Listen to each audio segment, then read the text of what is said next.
درباریان ولیعهد را از تبریز به تهران فرا می‌خوانند. رحیم خان که در آن دوره فرماندار تبریز بود، همراه محمد علی میرزا به تهران می‌رود.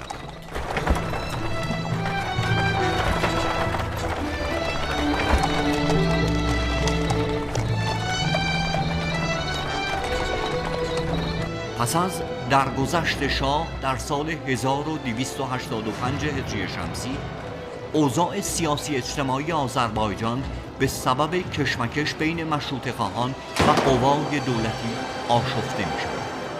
کمبود نان نیز وخامت این وضع را شعله‌ور می کند. در این اوضاع و احوال، عوامل نفوذ با سوء استفاده از آشفتگی اجتماع کارهای مخربی را در جامعه آذربایجان طراحی می کنند. İranda cozvi o sərdarlardandır Rəhim xan, şücaətlə peyam yollayı Tehrana, sədaqətlə peyam yollayı Tehrana. Deyib, mənim biləxərə ələn buradakı məntəqəyi əhərdiyəm, bəli, bebelə mənim siyursatım var, bebelə tədarükatım var, təsisatım var, cəngəfsarım var, və biləxərə böyük bir vahid də və səvarə nizam da mənim əlimin altındadır. Bıncanda məndə təvan vardı. Yenə də mən həm səvar cəmliyəm, həm sərbat cəmliyəm. Pılını da mən verəm. Gələm, o iki təhdid eləyim Məclis-i Şurayı Millini bombarana, bunların mən qabağında dayanam. در 1326 هجری قمری در آستانه به توپ بستن مجلس شورای ملی توسط لیاخوف روسی و به دستور محمد علی شاه، رحیم خان چلبیانلو نامه ای به مجلس شورا ارسال میکنه که در این نامه به صورت قطع حمایت خودش رو از مجلس و پارلمان به طور صریح بیان میکنه که من متن این بیانیه و این نامه رو قرائت میکنم. این خادم وطن امروز در اردوی احر 1000 سوار، سلاح و 700 نفر سرباز برای انتظام امور قرجداغ و مشکین و اردبیل حاضر نموده، چون بعضی اخبار راجع به حرکت مستبدین برخلاف مشروطیت شنیده می شود، بر خود لازم دانسته که به این چند کلمه جسارت نمایم.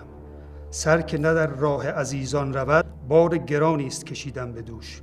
حمد می کنم خالقی را که امروز به این ذره بی‌مقدار توانایی کرم فرموده، به محض اشارت از طرف ملت خود در مدت 3 روز اقلاً 3000 سوار جنگ دیده و غالب با تفنگ 5 تیر حاضر نموده، تماماً جز برای ربودن گوی نیکنامی و شرف و ملتخواهی آرزویی ندارد.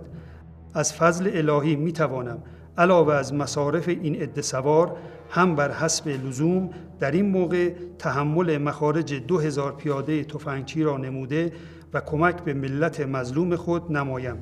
همینقدر عرض می کنم گوش بر حکم و دیده بر فرمان منتظرم و تا آخرین نفس که در خود و بازماندگانم باشد در اوامر مقدسه وکلای دارالشورای ملی بکوشم.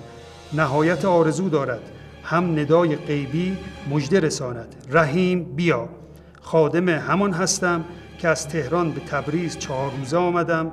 حالا از دوست یک اشارت از من به سر دویدن. رحیم خان چلبیانلو، سردار نصرت. Rəhim xanın ümdə Azərbaycanda müşkülatı dövrəyi məşrutədə mütəvəccüh olur Rəhim xana. Yəni dövrəyi məşrutədə məclislə və əncümənlə Məhəmməd Əli Şahın ixtilafı başlanır. O əşari ki Mərağədən və Mərəndidən gəldi, Sərabdan gəldi, Qaradağdan gəldi, Şahsevəndən gəldi, به دعوت تبریزin müştehidin şəriətxahları gəldi. Amma bir cəngidə ki, hərc mərcidir, şəhr qarışıbdı, bunun hamısının kötəyin niyə Rəhim xana vuraq? Axundular və müştehidlər şəhrin böyücü idilər, çə məşru'i xahan, çə şeyxiyyə xahan, gərək xub bunlar təvafüqa çatıydılar. Bunlar qoymaydılar şəhər 1 il otda yana. Təvaif Mərəndi və Mərağı, Qaradağı Təbrizə həmlə elədi. Xeyr, Təbrizdə cəng düşmüşdü. Bəd az çənd mahdan sonra Qaradağlılar gəldilər, Təbrizin cənginə qarışdılar. Çənd mahda cəng qurtarmamış, çıxdılar Təbrizdən, getdilər Qaradağa. Vəz qarışıbdı, iman be qolu bəllənmi, din bəllənmi, məzhəb bəllənmi, bir-birisinin hamısını doğru eylər. Burada niyə məsələn tək elə, bəli, biz gələk məsələn təvaifi və ilatı çırpaq. Gələk əvvəldə olar ki, özlərin ağıllı biləydilər, onlar qoymaydilər cəngi düşər.